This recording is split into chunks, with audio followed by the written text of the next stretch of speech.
Hello everyone, ಬನ್ನಿ ಇವತ್ತು ನಾನು ನಿಮಗೆ ತುಂಬ ಸಿಂಪಲ್ ಆ್ಯಂಡ್ ಕ್ವಿಕ್ ಆ್ಯಂಡ್ ಈಸಿಯಾಗಿ ನೀವೇನಾದರೂ ಹಬ್ಬಕ್ಕೆ ಸ್ಪೆಷಲಾಗಿ ಏನಾದರೂ ಉಂಡೆಗಳನ್ನು ಮಾಡಬೇಕು ಅಂದ್ಕೊಂಡ್ರೆ ಬಟ್ ಈ ರೀತಿಯಾಗಿ ಸ್ಪೆಷಲಾಗಿ ಕೊಬ್ಬರಿ ಉಂಡೆನ ಮಾಡಿ ನೋಡಿ. ಟೇಸ್ಟು ತುಂಬಾ ಚೆನ್ನಾಗಿರುತ್ತೆ ಹಾಗೂ ಈಸಿಯಾದ ಕೂಡ ರೆಸಿಪಿ ಅಂತಲೇ ಹೇಳ್ಬೋದು.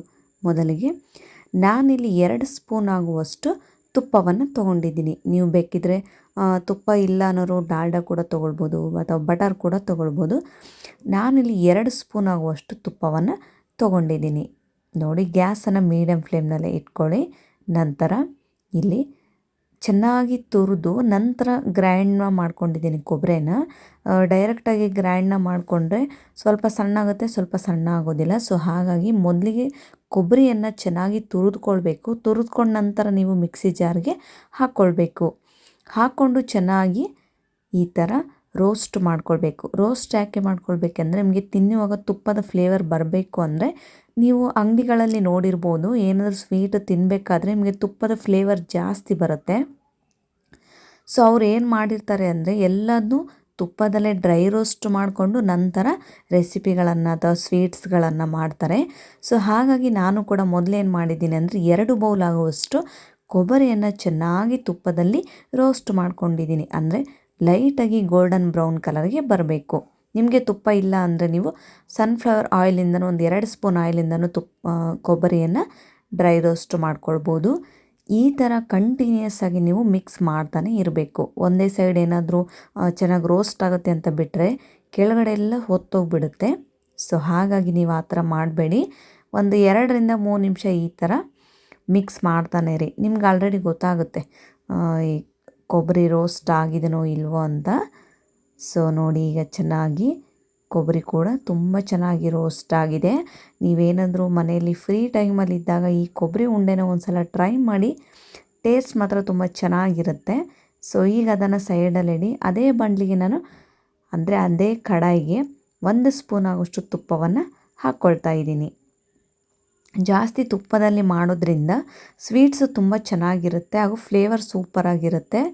ಸೊ ನಾನೀಗ ಒಂದು 4ರಿಂದ 5 ಗೋಡಂಬಿಯನ್ನು ಚಿಕ್ಕದಾಗಿ ಕಟ್ ಮಾಡ್ಕೊಂಡಿದ್ದೀನಿ. ಸಾಧ್ಯ ಆದಷ್ಟು ನೀವು ಕೂಡ ಚಿಕ್ಕದಾಗಿ ಕಟ್ ಮಾಡ್ಕೊಳ್ಬೇಕು. ಯಾಕೆ ಅಂದರೆ ಸ್ವಲ್ಪ ನೀವು ದೊಡ್ಡ ಸೈಜ್ ಏನಾದರೂ ಮಾಡಿಕೊಂಡ್ರೆ ಉಂಡೆ ಕಟ್ಟುವಾಗ ಒಡೆದೋಗ್ಬಿಡುತ್ತೆ. ಸೊ ಉಂಡೆ ಕೂಡ ಕಟ್ಟುವಾಗ ಸ್ವಲ್ಪ ಕಷ್ಟ ಅನಿಸುತ್ತೆ ನಿಮಗೆ. ಸೊ ಹಾಗಾಗಿ ಚಿಕ್ಕದಾಗಿದ್ದರೆ ಬೇಗ ಉಂಡೆ ಕೂಡ ಬರುತ್ತೆ. ನಾವು ಯಾವ ಶೇಪಲ್ಲಿ ಉಂಡೆ ಮಾಡ್ತೀವೋ ಸೇಮ್ ನಿಮಗೆ ಅದೇ ಶೇಪಲ್ಲಿ ಉಂಡೆ ಬರುತ್ತೆ.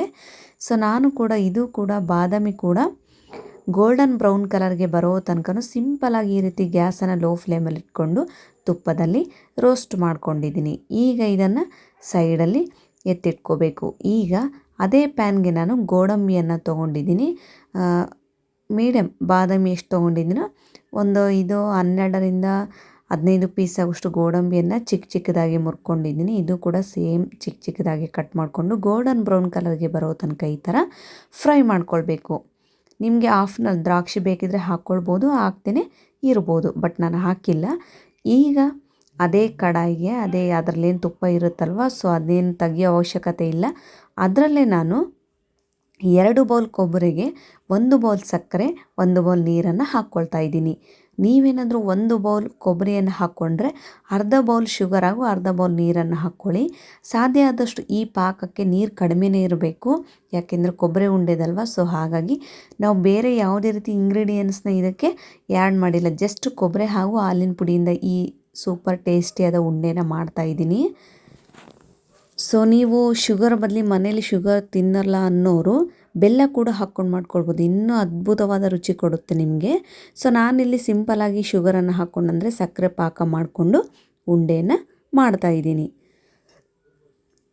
ಈ ಥರ ಚೆನ್ನಾಗಿ ಮಿಕ್ಸ್ ಮಾಡ್ಕೊತಾನೆ ಇದ್ದರೆ ಬೇಗ ಪಾಕ ಬರುತ್ತೆ. ಈ ಥರ ಸಕ್ಕರೆ ಕರಗೋ ತನಕ ನೀವು ಮಿಕ್ಸ್ ಮಾಡ್ಕೊಳ್ಳಿ. ಕೆಲವರು ಪಾಕಕ್ಕೆ ಬಿಸಿ ನೀರು ಬಂದಾಗ ನೀರು ಕುದಿಯುವಾಗ ಸಕ್ಕರೆಯನ್ನು ಹಾಕಿ ಪಾಕ ಕೂಡ ಮಾಡ್ಕೊಳ್ತಾರೆ.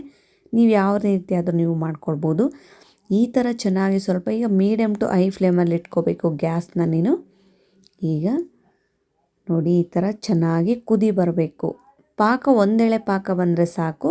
ಇದಕ್ಕೇನು ಜಾಸ್ತಿ ಪಾಕ ಬರೋ ಅವಶ್ಯಕತೆ ಏನಿಲ್ಲ. ಸಿಂಪಲ್ಲಾಗಿ ಈ ಥರ ಮಿಕ್ಸ್ ಮಾಡ್ಕೊಳ್ಬೇಕು. ನಿಮಗೆ ಫುಡ್ ಕಲರ್ ಬೇಡ ಅನ್ನೋರು ಸ್ಕಿಪ್ ಮಾಡ್ಬೋದು, ಬಟ್ ಫುಡ್ ಕಲರ್ ಹಾಕೋದ್ರಿಂದ ನೋಡಲಿಕ್ಕೆ ತುಂಬ ಚೆನ್ನಾಗಿರುತ್ತೆ ಉಂಡೆ. ಸೊ ಹಾಗಾಗಿ ನಾನು ಕೂಡ ಫುಡ್ ಕಲರ್ನ ಆ್ಯಡ್ ಮಾಡ್ಕೊಂಡಿದ್ದೀನಿ. ಆ್ಯಸ್ ಯು ಲೈಕ್, ನೀವು ರೆಡ್ ಕಲರ್ ಆದರೂ ಮಾಡ್ಕೊಳ್ಬೋದು, ಆರೆಂಜ್ ಆದರೂ ಮಾಡ್ಕೊಳ್ಬೋದು, ಯೆಲ್ಲೋನಾದರೂ ಮಾಡ್ಕೊಳ್ಬೋದು. ಬಟ್ ನಾನಿಲ್ಲಿ ಯೆಲ್ಲೋ ಕಲರ್ ಫುಡ್ನ ಹಾಕ್ಕೊಂಡಿದ್ದೀನಿ, ನೀವು ನೋಡ್ತಿರ್ಬೋದು.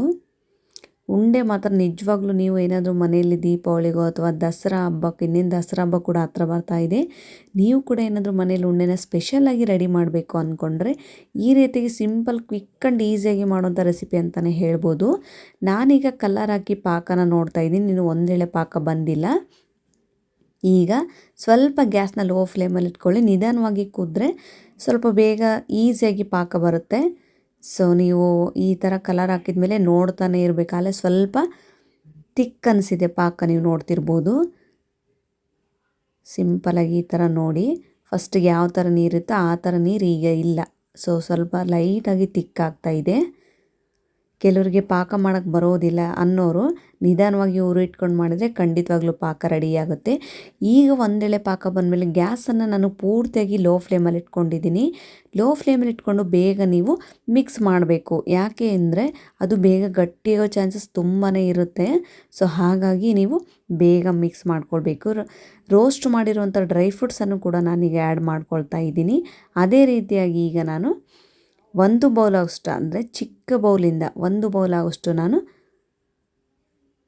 ಗಸಗಸೆಯನ್ನು ತೊಗೊಂಡಿದ್ದೀನಿ. ಚಿಕ್ಕದಂದರೆ 2 ಸ್ಪೂನ್, ಮೆಜರ್ಮೆಂಟಿಂದ 2 ಸ್ಪೂನ್ ಆಗೋಷ್ಟು ನಾನು ಗಸಗಸೆಯನ್ನು ತೊಗೊಂಡಿದ್ದೀನಿ. ಗಸಗಸೆ ಸ್ವಲ್ಪ ಜಾಸ್ತಿ ಹಾಕಿ ತಿನ್ನುವಾಗ ರುಚಿ ತುಂಬ ಚೆನ್ನಾಗಿರುತ್ತೆ. ಗ್ಯಾಸನ್ನು ಲೋ ಫ್ಲೇಮಲ್ಲೇ ಇಟ್ಕೊಳ್ಬೇಕು. ಲೋ ಫ್ಲೇಮಲ್ಲಿ ಇಟ್ಕೊಂಡು ಒಂದು ಕನಿಷ್ಠ ಅಂದರೆ ಒಂದು 2 ನಿಮಿಷ ಮಾತ್ರ ಅಷ್ಟೇ, ಜಾಸ್ತಿ ಇದನ್ನು ಗ್ಯಾಸ್ ಮೇಲೆ ಬೇಯಿಸೋ ಅವಶ್ಯಕತೆ ಇಲ್ಲ. 2 ನಿಮಿಷ ಚೆನ್ನಾಗಿ ರೋಸ್ಟ್ ಆದರೆ ಸಾಕು. ನಂತರ ಚಿಕ್ಕದಾಗಿರೋ ಬೌಲಿಂದ 1 ಬೌಲ್ ಆಗುವಷ್ಟು ನಾನು ಏನು ಮಾಡ್ಕೊಂಡಿದ್ದೀನಿ ಅಂದರೆ ಹಾಲಿನ ಪುಡಿಯನ್ನು ಹಾಕಿದ್ದೀನಿ. ಹಾಲಿನ ಪುಡಿಯನ್ನು ಹಾಕಿ ನೀವು ಬೇಗನೆ ನೀವು ಚೆನ್ನಾಗಿ ಎಲ್ಲದನ್ನೂ ಮಿಕ್ಸ್ ಮಾಡ್ಕೊಳ್ಬೇಕು. ಯಾಕೆಂದರೆ ಗಟ್ಟಿಯಾಗಿಬಿಡುತ್ತೆ ಅದು ಬೇಗ. ಸೊ ಈಗ ಗ್ಯಾಸನ್ನು ಆಫ್ ಮಾಡ್ಕೊಂಡ್ಬಿಡಿ. ಹಾಲಿನ ಪುಡಿ ಹಾಕಿ ಒಂದು 20 ಸೆಕೆಂಡ್ ಆದರೆ ಸಾಕು, ಗ್ಯಾಸನ್ನು ಆಫ್ ಮಾಡ್ಕೊಂಬಿಡಿ. ಆಫ್ ಮಾಡಿಕೊಂಡು ಚೆನ್ನಾಗಿ ಅದು ಗಟ್ಟಿಯಾಗೋ ತನಕ ಈ ಥರ ಮಿಕ್ಸ್ ಮಾಡ್ಕೊಳ್ಳಿ. ಉಂಡೆ ಮಾಡೋ ಹದಕ್ಕೆ ಬರಬೇಕು, ಆ ಹದಕ್ಕೆ ಬರೋ ತನಕ ನೀವು ಚೆನ್ನಾಗಿ ಮಿಕ್ಸ್ ಮಾಡ್ಕೊಳ್ಳಿ. ಒಂದು ವೇಳೆ ನಿಮಗೆ ಪಾಕ ಏನಾದರೂ ಜಾಸ್ತಿ ಅನಿಸಿದರೆ ಸ್ವಲ್ಪ ಕೊಬ್ಬರಿನಾದರೂ ಆ್ಯಡ್ ಮಾಡಿ, ಅಥವಾ ಹಾಲಿನ ಪೌಡರ್ ಆದರೂ ಆ್ಯಡ್ ಮಾಡಿ. ಎರಡರಲ್ಲಿ ಒಂದು ಯಾವುದಾದ್ರು ಆ್ಯಡ್ ಮಾಡ್ಕೊಳ್ಳಿ ಅಷ್ಟೇ. ಇಲ್ಲ ಪರವಾಗಿಲ್ಲ, ಎಲ್ಲದನ್ನೂ ಕರೆಕ್ಟಾಗಿ ಬಂದಿದೆ ಅಂದರೆ ಸ್ವಲ್ಪ ಈ ಥರ ಚೆನ್ನಾಗಿ ಮಿಕ್ಸ್ ಮಾಡ್ಕೊಳ್ಳಿ. ಉಂಡೆ ಮಾಡೋ ಹದಕ್ಕೆ ಬೇಗ ಬಂದುಬಿಡುತ್ತೆ ಕೊಬ್ಬರಿ ಕೂಡ. ನೋಡಿ ಈಗ ಗಟ್ಟಿಯಾಗಿದೆ. ಇಷ್ಟು ಗಟ್ಟಿ ಬಂದರೆ ಸಾಕು, ಮತ್ತು ನೀವೇನು ಆ್ಯಡ್ ಮಾಡೋ ಅವಶ್ಯಕತೆ ಇಲ್ಲ. ನೋಡಿ ಇಷ್ಟೇ ಗಟ್ಟಿ ಬಂದರೆ ಸಾಕು. ಗ್ಯಾಸನ್ನು ಆಲ್ರೆಡಿ ಹಾಲಿನ ಪುಡಿ ಹಾಕಿ ಒಂದು 20 ಸೆಕೆಂಡ್ಸ್ ಆದರೆ ಸಾಕು, ಗ್ಯಾಸನ್ನು ಆಫ್ ಮಾಡ್ಕೊಳ್ಳಿ. ಈ ಥರ ನಾದ್ಕೊಳ್ಳೋದ್ರಿಂದ ಸ್ಪೂನ್ ಸಹಾಯದಿಂದ ಬೇಗ ಗಟ್ಟಿಯಾಗುತ್ತೆ. ಉಂಡೆ ಮಾಡೋಕ್ಕೂ ತುಂಬ ಈಸಿ ಆಗುತ್ತೆ. ನೀವು ಉಂಡೆನಾದರೂ ಮಾಡ್ಕೊಳ್ಬೋದು, ಬರ್ಫಿನಾದರೂ ಮಾಡ್ಕೊಳ್ಬೋದು. ಬಟ್ ಉಂಡೆ ಮಾಡೋದ್ರಿಂದ ಬೇಗ ನಿಮಗೆ ಈಸಿ ಕೆಲಸ ಅನಿಸುತ್ತೆ. ಸ್ವಲ್ಪ ಬರ್ಫಿ ಕಷ್ಟ ಅನಿಸುತ್ತೆ, ಉಂಡೆ ಈಸಿ ಅನಿಸುತ್ತೆ. ನೋಡಿ ನಾವು ಯಾವ ಶೇಪಲ್ಲಿ ಮಾಡ್ತೀವೋ ಆ ಶೇಪಲ್ಲಿ ಕೈಗೆ ಸ್ವಲ್ಪ ತುಪ್ಪವನ್ನು ಅದ್ಕೊಂಡು ನೋಡಿ, ತುಪ್ಪದಲ್ಲಿ ಎಲ್ಲದನ್ನೂ ರೋಸ್ಟ್ ಮಾಡಿರೋದ್ರಿಂದ ಎಷ್ಟು ಟೇಸ್ಟಿಯಾಗಿ ಈ ಉಂಡೆ ರೆಡಿಯಾಗಿದೆ ಅಂದರೆ, ಸೊ ನೀವು ಕೂಡ ಮನೇಲಿ ಒಂದು ಸಲ ಟ್ರೈ ಮಾಡಿ ನೋಡಿ, ತುಂಬಾ ಚೆನ್ನಾಗಿರುತ್ತೆ. ಇದೇ ರೀತಿ ಉಳಿದೆಲ್ಲ ಕೊಬ್ಬರಿ ಕೂಡ ಉಂಡೆನ ರೆಡಿ ಮಾಡಿಕೊಂಡು ನಾನು ಒಂದು ಪ್ಲೇಟ್ಗೆ ಹಾಕ್ಕೊಳ್ತಾ ಇದ್ದೀನಿ. ನೀವು ಬೇಕಿದ್ರೆ ಮೇಲೆ ಕೊಬ್ಬರಿಯಿಂದನೂ ರೋಲ್ನ ಮಾಡ್ಬೋದು. ಈ ಉಂಡೆನ ಸುತ್ತಲೂ ಕೊಬ್ಬರಿ ಸ್ವಲ್ಪ ಉಳಿಸ್ಕೊಂಡು ರೋಲ್ ಕೂಡ ಮಾಡ್ಬೋದು. ಬಟ್ ನಾನು ಆ ಥರ ಏನು ಮಾಡಿಲ್ಲ, ಸ್ವಲ್ಪ ಮೇಲೆ ಗಸಗಸೆಯನ್ನು ಉದುರಿಸ್ಕೊಂಡಿದ್ದೀನಿ ಅಷ್ಟೇ. ಈಗ ನಾನು ಬಾದಾಮಿಯನ್ನು ಚಿಕ್ಕ ಚಿಕ್ಕದಾಗಿ ಕಟ್ ಮಾಡಿಕೊಂಡು ಮೇಲೆ ಈ ಥರ ಇಡ್ತಾಯಿದ್ದೀನಿ ಅಷ್ಟೇ, ಸಿಂಪಲ್ಲಾಗಿ. ನೋಡಿ ನೀವು ಕೂಡ ಯಾವುದೇ ರೀತಿ ಬೆಲ್ಲದ ಪಾಕ ಇಲ್ಲದೆ ಸಿಂಪಲ್ ಆ್ಯಂಡ್ ಕ್ವಿಕ್ ಆ್ಯಂಡ್ ಈಸಿಯಾಗಿ ಮಕ್ಕಳಿಗೆ ಏನಾದರೂ ಲಂಚ್ ಬಾಕ್ಸ್ ಮಾಡಿದಾಗ ಸೈಡ್ಗೆ ಈ ಥರ ಒಂದು ಸ್ನ್ಯಾಕ್ಸ್ಗೆ ಅಂತೇಳಿ ಉಂಡೆನ ಮಾಡಿಟ್ರೆ ನಿಜವಾಗ್ಲೂ ಹೆಲ್ತ್ಗೆ ತುಂಬಾ ಬೆನಿಫಿಟ್ಸ್ ಇದೆ ಈ ಕೊಬ್ಬರಿ ಉಂಡೆ ತಿನ್ನೋದ್ರಿಂದ. ಸೊ ಖಂಡಿತವಾಗ್ಲೂ ಮನೇಲಿ ಏನಾದರೂ ನೀವು ಫ್ರೀ ಇದ್ದಾಗ ಅಥವಾ ಮನೇಲಿ ಏನಾದರೂ ಹಬ್ಬಕ್ಕೆ ರೆಡಿ ಮಾಡಬೇಕು ಅಂದ್ಕೊಂಡಾಗ ಈ ಸ್ವೀಟ್ನ ರೆಡಿ ಮಾಡಿ ನೋಡಿ, ತುಂಬಾ ಚೆನ್ನಾಗಿರುತ್ತೆ. ಸೊ ನೋಡಿ ಈಗ ನಾನು ಒಂದು ಓಪನ್ ಮಾಡಿ ತೋರಿಸ್ತಾ ಇದ್ದೀನಿ ಎಷ್ಟು ಸ್ಮೂತಾಗಿ ಸಾಫ್ಟಾಗಿ ಉಂಡೆ ರೆಡಿಯಾಗಿದೆ ಅಂತ ನೋಡಿ. ಸೊ ನೀವು ಕೂಡ ಒಂದು ಸಲ ಟ್ರೈ ಮಾಡಿ, ಹೇಗಿತ್ತು ಅಂತ ನನಗೆ ನೀವು ಕಾಮೆಂಟ್ ಮೂಲಕ ತಿಳಿಸಿ. So thank you.